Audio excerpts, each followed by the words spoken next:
Hi Cancer! Welcome po sa ating channel. At ito ang inyong Matikabay Tarot reading for December 2024. Please be reminded kung naka-resonate kayo, comment down. Kung hindi kayo naka-resonate, ibigay niyo po sa iba kasi channel reading po ito. This is for you Cancer ngayong December 2024.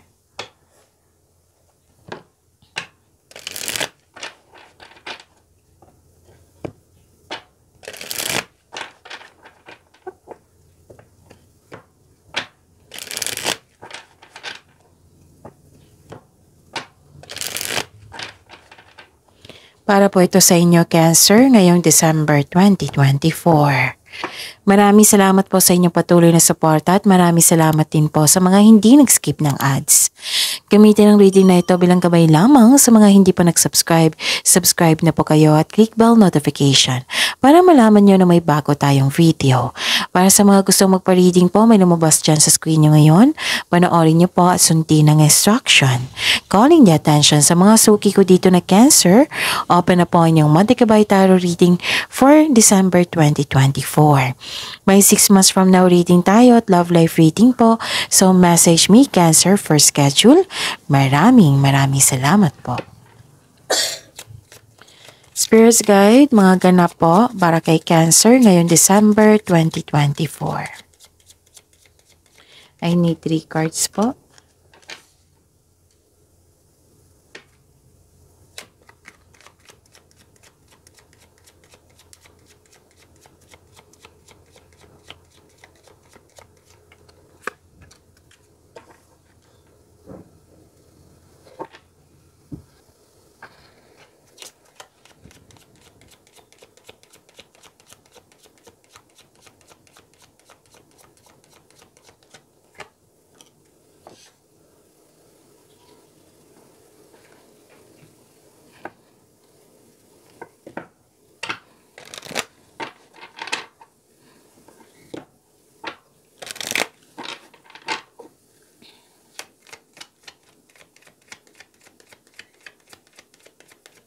Spirits, guys, angels, archangels, guardian angels, message po para kay Cancer ngayong December 2024.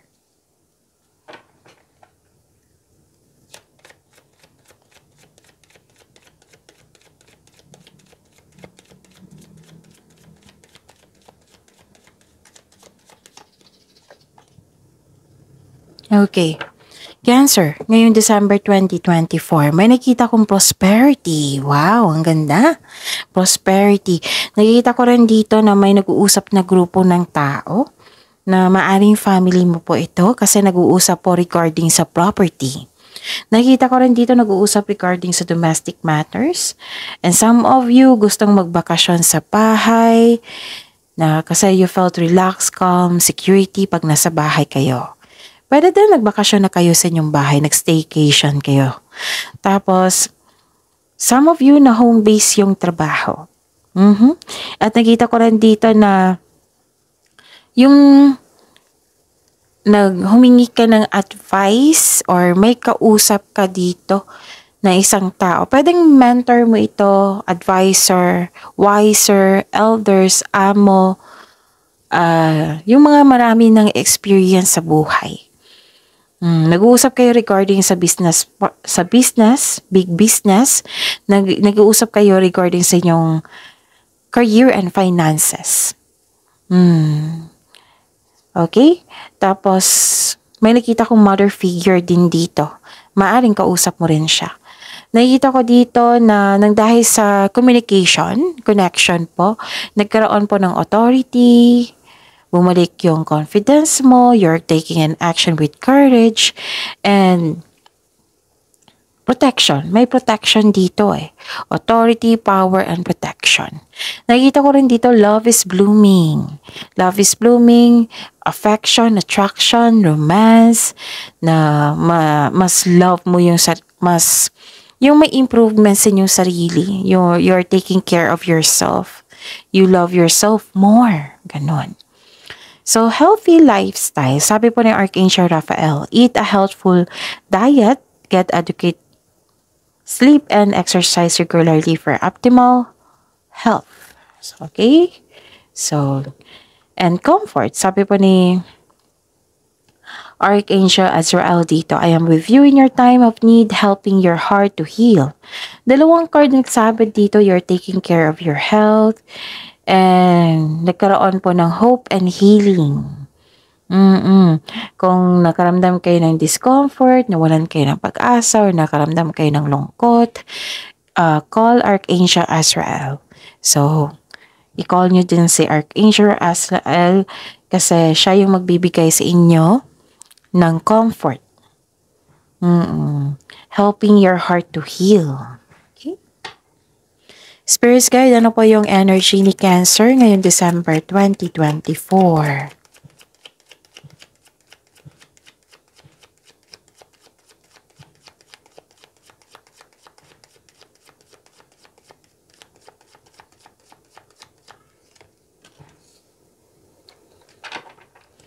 The clarification of this card po para kay Cancer.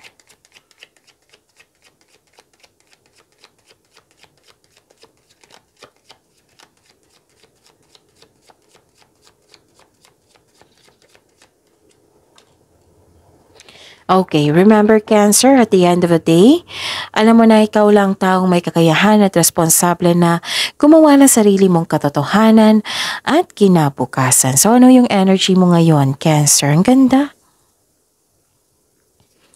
Ganda. Kasi nakita ko dito, you're building stability, you're conserving resources. May nakita nga akong structure dito. You're creating stability.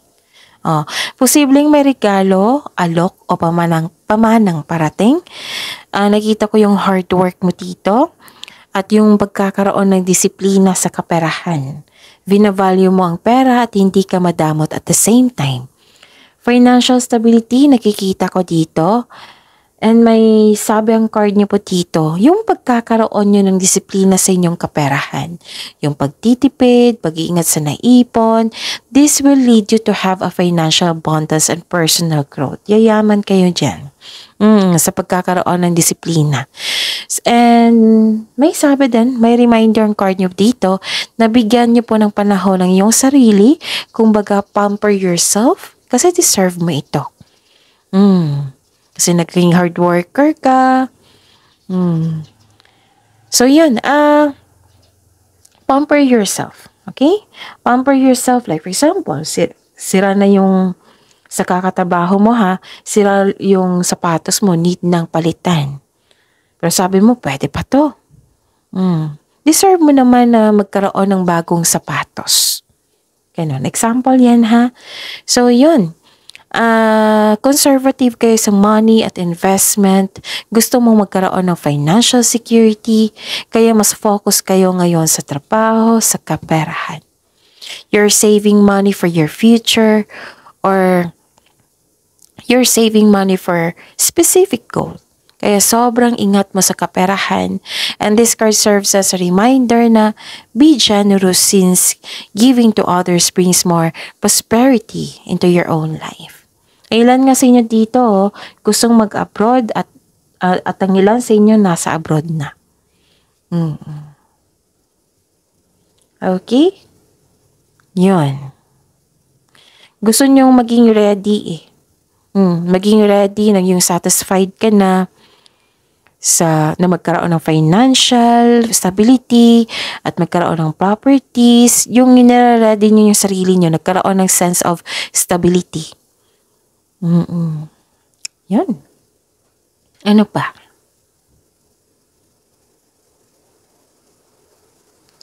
Nakita ko rin dito na nagkaroon po ng okay. Huwag niyong hayaan na maging mainit yung ulo mo or nang dahil sa delay or sa hinihintay mong mensahe.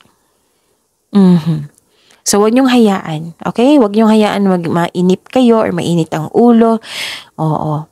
Pwede din na na-disappoint kayo kasi may nakita kong loss of connection dito. Pwede din delay sa hinihintay mo na travel or hinihintay mong mensahe.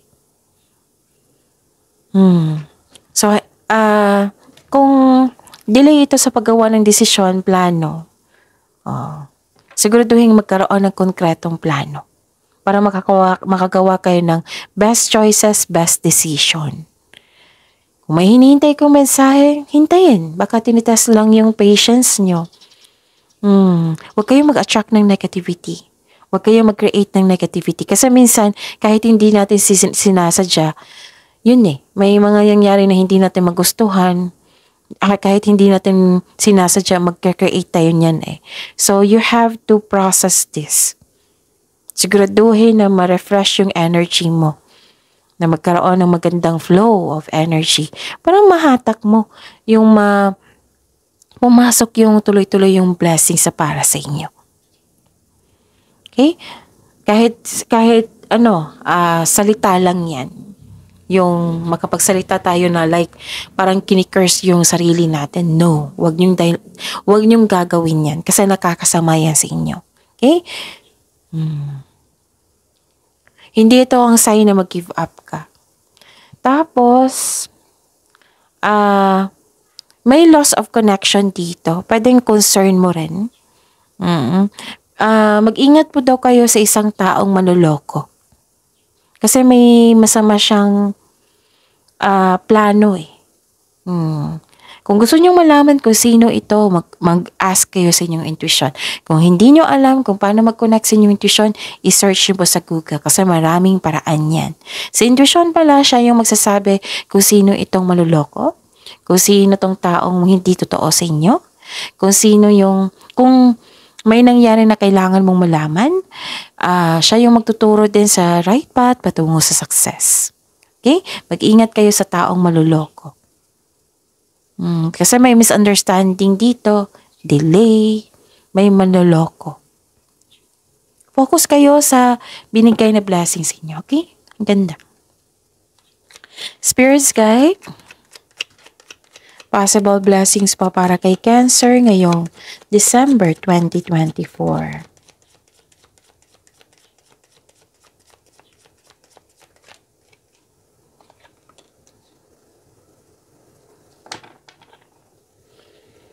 And the clarification of this card po.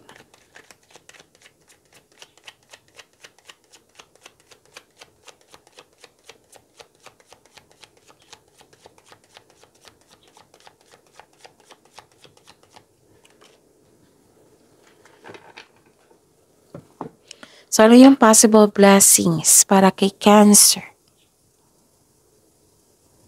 Actually, may tagumpay.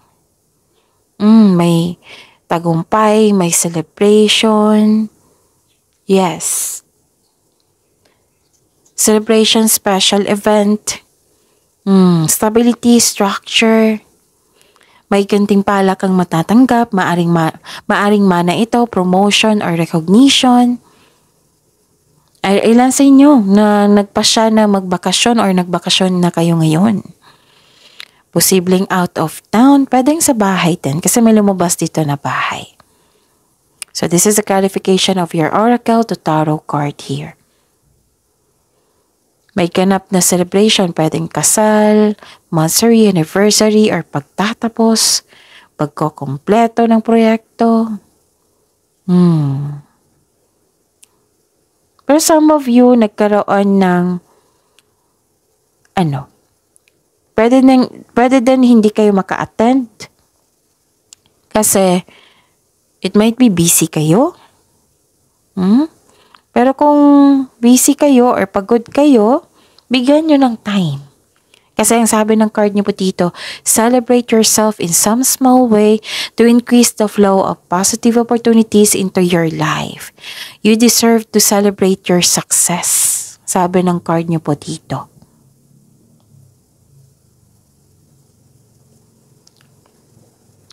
Nakita ko rin dito yung satisfaction and abundance. Yes. Thankful ka sa mga biyayang natanggap mo. You have overflowing abundance. Successful and satisfied ka sa buhay. So, deserve mo itong pahinga. Dalawang card na nagsabi dito deserve mo itong pahinga kasi naging masipag kayo. And share your good fortune to others and your generosity will always flow back to you. May recognition ako nakikita dito, nakilala ka. Pwedeng promotion, pag-angat. Okay, may sabi din ng card niyo po dito, kung makikinig po daw, kung marunong po daw kayo makinig sa inyong intuition and honoring your ideas, it will lead you to increase prosperity and abundance. So this is abundance in all areas of your life. May reminder lang po ang card niyo po dito na umiwas po kayo, dalawang card na na nagsabi dito, na umiwas kayo na sa taong manloloko, arrogante, toxic na tao, bossy. Okay? And wag niyo po daw gastahin ng mga biyayang natanggap niyo. Wag masyadong gastahin. Okay? Sabi ng card. Kasi nakatanggap kayo ng blessings, maaring pera to. So, i-consider mo yung mga biyayang natanggap nyo. Celebrate it by expressing gratitude and generosity. Dalawang card na nagsabi nito ha. I-celebrate nyo po ito by expressing gratitude and generosity. Kasi may malaki kayong natanggap na abundance, success, prosperity. Wow. Spirits guide, challenges na ma-overcome ni Cancer ngayong December 2024.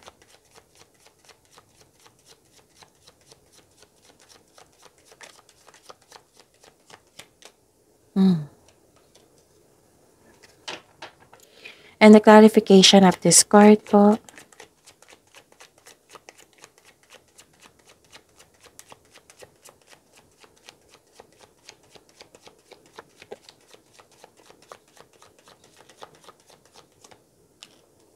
Okay. Maraming salamat po sa patuloy na tiwala at suporta sa ating channel. At maraming salamat din po sa mga hindi nag-skip ng ads. Ma-overcome ito ha. Ang tanong po, challenges na ma-overcome. May gustong makipagkita sa inyo ngayong December 2024. This is your past person na nakarealize at gustong humingi ng tawad. Yung may kasalanan sa iyo. Kahit past person to, pwedeng ex mo, pwedeng kaibigan mo, yung malapit sa inyo noon. Nakarealize na po siya at gustong humingi ng tawad.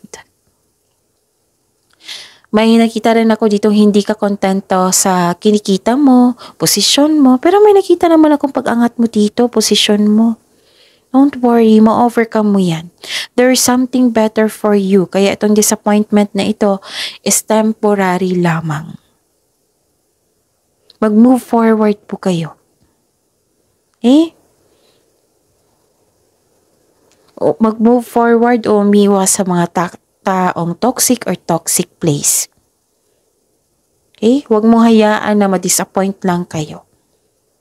Kailangan mong i-process yan para magkaroon ka ng freedom.